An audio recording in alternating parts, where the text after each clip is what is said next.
Então, é como se ela estivesse avisando para mim, eu que não entendia no momento, né, que eu, a pessoa que a neta no momento, a única neta assim que ela gostava mais, ela criou, ela estava avisando, só que ela não podia contar em detalhes, ela fez uma coisa que ela não poderia fazer. É como, não sei dizer se é castigo, que eu também não vou dizer isso, mas é, ele não deixou acontecer. Ela me avisou que iria acontecer e que ele disse com todas, vamos dizer, palavras que sim, que era eu que iria morrer naquela cirurgia. Aquela cirurgia iria dar errado e que era eu, mas que ele dava a vida e também ele tirava. E ele decidiu, naquele dia 8, porque a minha operação já foi no dia 8, né?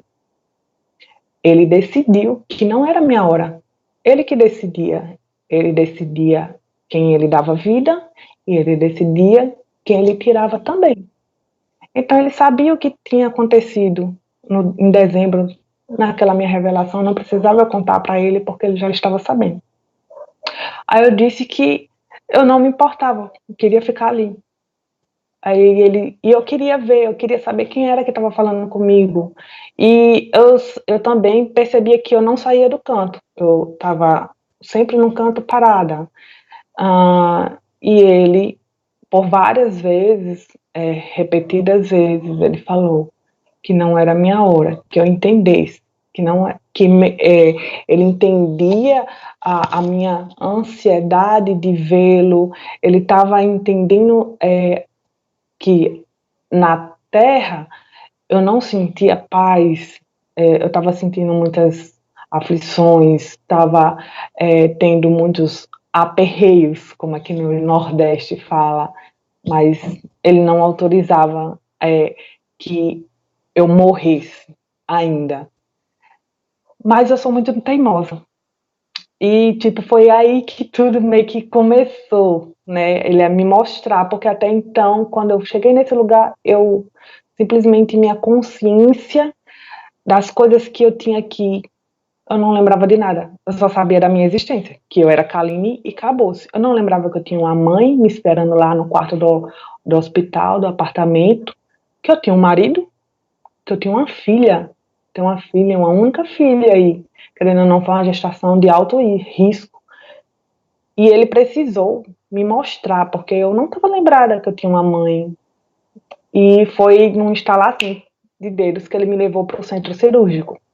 Eu fiquei lá na sala do centro cirúrgico, mais precisamente do lado esquerdo do canto lá da sala.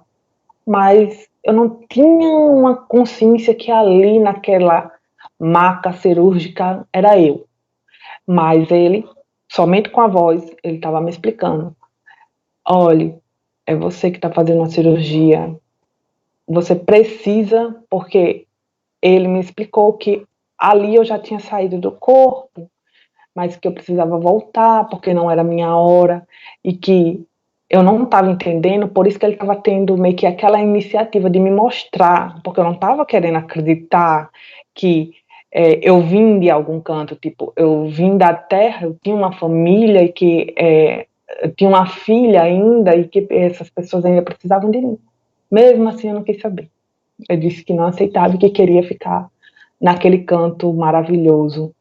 E outra coisa também que me chamou a atenção foi o cheiro que vinha dele, né? É um cheiro que eu não posso dizer a você que existe aqui na Terra, não assim como se eu dissesse, é um cheiro de rosas, é um cheiro de lavanda, não, é um cheiro bom. E esse cheiro, se fosse para falar em palavras, poderia dizer que ele transpirava paz, ele transpirava amor, tudo de bom que nós aprendemos na vida era o que passava com esse cheiro dele. Então, com outro toque assim, ele me trouxe para o lado direito da mesa cirúrgica, mas exatamente do lado da minha cabeça, para que eu visse que era eu. que eu entendesse que era eu que estava ali passando por aquela cirurgia, que não era brincadeira, que era uma cirurgia realmente séria. E eu vi detalhes da cirurgia, né, que minha cirurgia, ela, como médico, quando me deu alta, o próprio cirurgião mesmo disse, a imagem da tomografia me mostrou uma coisa, mas quando eu fui fazer a cirurgia por videoparaloscopia, ela estava totalmente diferente. Ela estava já supurada, que é, para quem não sabe, é estourada, ela já estava inflamada, com pus, então ela estava complicada. E mais, eu que não posso tomar de emergência remédios lá na hora, por eu ser bastante alérgica, ter realmente problemas já tive com anestesias. Então, ele falou isso para mim. E essa voz superior para mim falou: você já não está mais no seu corpo, mas você precisa voltar. Eu sei que você não quer, mas você viu que é você? Pronto. Nisso nós voltamos para esse lugar abstrato. Também eu não sei dizer quanto tempo eu passei lá nessa sala de cirurgia, escutando ele falar para mim, ele me explicando, ele me dizendo, olha, você sei que você não tinha consciência, né, pelo menos eu, quando eu estava nesse lugar, e que voltei para esse lugar, também é como se minha consciência, ela não lembrasse das pessoas que me amam, as pessoas que precisam de mim. E lá eu continuei a argumentar com ele, por que voltar para lá? Eu não tenho mais o que fazer lá. Tem. Você vai voltar, porque as pessoas que precisam de você, e ele falou, é a sua mãe e a sua filha, elas precisam de você. Eu disse, mas eu não quero voltar. Eu não sei explicar, eu acho às vezes isso até um pouco de egoísmo, mas eu agradeço sim por estar viva, né? E se foi ele que me deixou voltar, agradeço também, porque eu não sou uma pessoa ingrata. Se ele achou que eu devo, porque tem pessoas que precisam de mim, sim, por que não? Mas é a sensação que lá era tão boa. Não sou, aqui eu nunca vivi esse momento, nem no momento que minha filha nasceu, essa sensação de paz, de realmente não querer sair daquele lugar e esquecer de tudo e de todos, não saber nem o nome. E ele, como eu senti ele como um pai, mesmo não o vendo. Ele teve também, como todo pai, ele meio que, vamos dizer que, não é castigou, que eu não acho que isso é um castigo, mas é como se fosse uma obrigação. Tá certo, você não vai por bem, vai por mal. Então ele me empurrou, e nesse empurrão eu fiquei sobre o meu corpo, não dentro dele, mas eu sabia que eu estava em cima do meu corpo. E eu escutei perfeitamente, nitidamente, do meu lado esquerdo, né? Do mesmo jeito quando eu estava consciente ainda antes de tomar anestesia, de receber, no caso, o anestesista falar, Kaline, volte pra gente. Eu escutei, se foi um sonho, se foi alguma coisa relacionada à consequência, né, da anestesia, já é outra coisa. Eu estou passando o que realmente eu escutei e eu não queria. É como se eu fizesse uma barreira. Ele me empurrou, mas mesmo assim eu não vou. Aí eu não sei lhe explicar, mas é como se ele ficasse lá naquele canto abstrato e ele tivesse que vir.